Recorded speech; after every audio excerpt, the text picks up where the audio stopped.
Entrevistamos a Alberto Jiménez del área de Fisiología Vegetal, bienvenido. Vamos a hablar con él de plantas multifuncionales. Para quien no lo sepa, ¿qué son las plantas multifuncionales? Pues las plantas multifuncionales son plantas que tienen diferentes usos o propiedades, que se pueden aplicar como plantas alimenticias, medicinales, tienen alguna utilidad en el huerto y pueden ser plantas silvestres, ornamentales, plantas cultivadas y están adaptadas a las condiciones locales, de manera que las hace pues, plantas estratégicas para la adaptación y mitigación del cambio climático.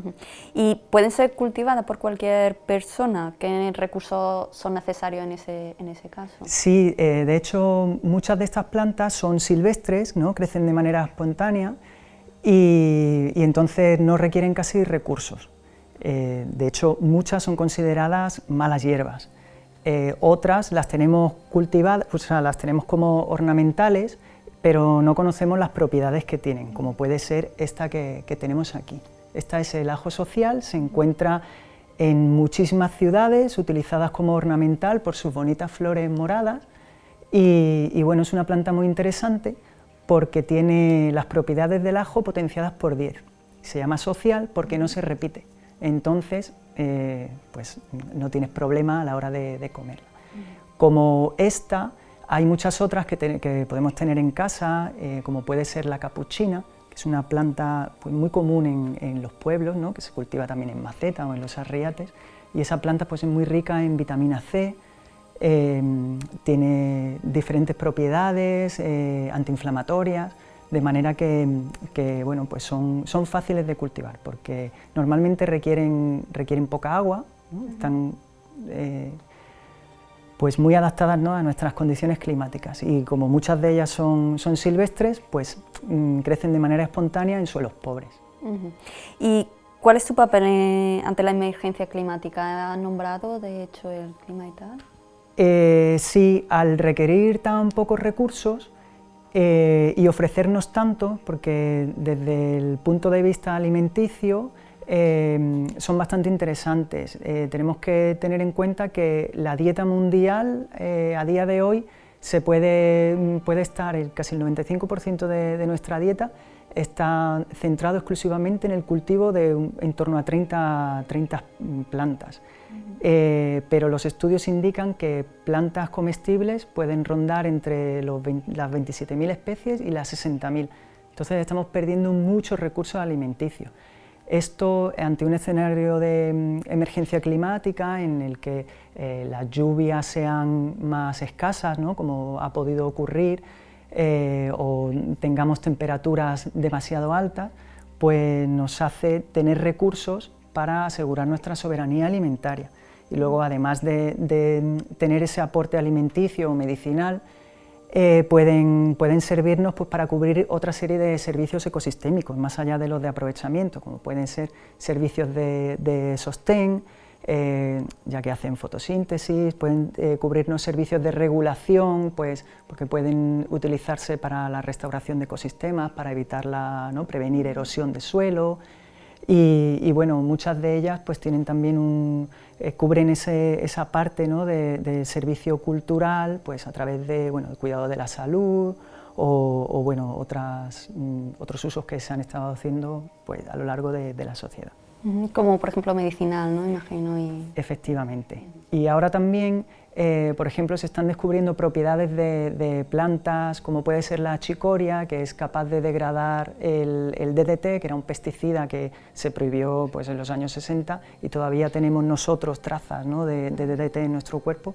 Pues se ha descubierto que esa planta es capaz de degradar ese compuesto químico. Entonces nos puede hacer menos dependientes de una agricultura tan intensiva, centrada en pocos recursos, y bueno, incluso hay otras plantas como puede ser el cenizo, que genera una serie de simbiosis en sus raíces con ciertos microorganismos que son capaces de secuestrar el metano que existe en la atmósfera, de manera que está también previniéndonos, ¿no? O sea, minimizando la cantidad de carbono que tenemos en atmosférico. No sé si puede ser un problema, porque a veces, como han nombrado antes, muchas veces lo consideramos hierbajos, ¿no? No sé si es necesaria una formación para saber qué plantas son comestibles, qué plantas nos pueden ayudar, imagino, ¿no? Sí, hay estudios muy interesantes que nos indican que en las zonas urbanas, en torno al 90% de las plantas que crecen de manera espontánea son comestibles. Lo que pasa es que no las conocemos. Luego, no es el lugar idóneo donde cosecharlas por la cantidad de contaminantes que tenemos. Luego, si nos vamos a un ambiente más natural, el porcentaje de plantas comestibles ya disminuiría en torno al 30-35%. Entonces, de alguna manera, han estado vinculadas con el ser humano, porque ahora es cuando no las estamos aprovechando, pero desde no hace tanto tiempo siempre formaban parte de nuestros platos.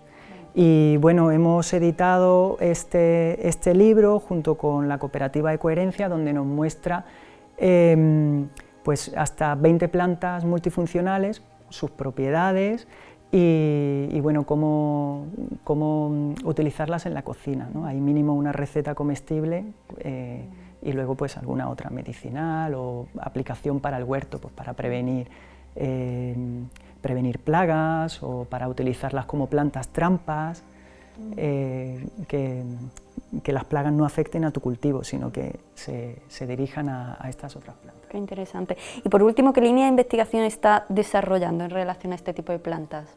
Este tipo de plantas, lo que estamos haciendo ahora mismo son investigaciones en concreto, pues por ejemplo con el ajo social, lo tenemos asociado con fresas, porque esa asociación es beneficiosa. Se conoce que la asociación de ajo con fresa es beneficiosa de por sí, pero esta planta, al ser toda en su totalidad comestible, pues no tienes que esperar entre los 6 y 9 meses para producir el bulbo del ajo y poder comerla. Esta, pues en torno a 10-12 hojas, pues pueden servir como si fuera un diente de ajo, con ese beneficio de que luego no se repite. Yo el ajo, por ejemplo, no lo tolero ya por el dolor de estómago, ¿no? que luego me produce.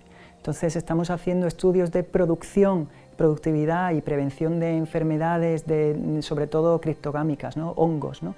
El ajo social previene de hongos a las fresas.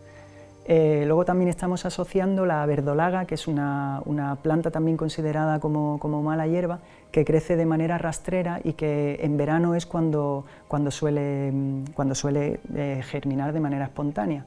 Esa planta asociada con tomates hace que aprovechen mejor el agua del suelo las propias tomateras. Entonces estamos haciendo estudios de ese tipo, asociando plantas con cultivos y también de productividad de las propias plantas.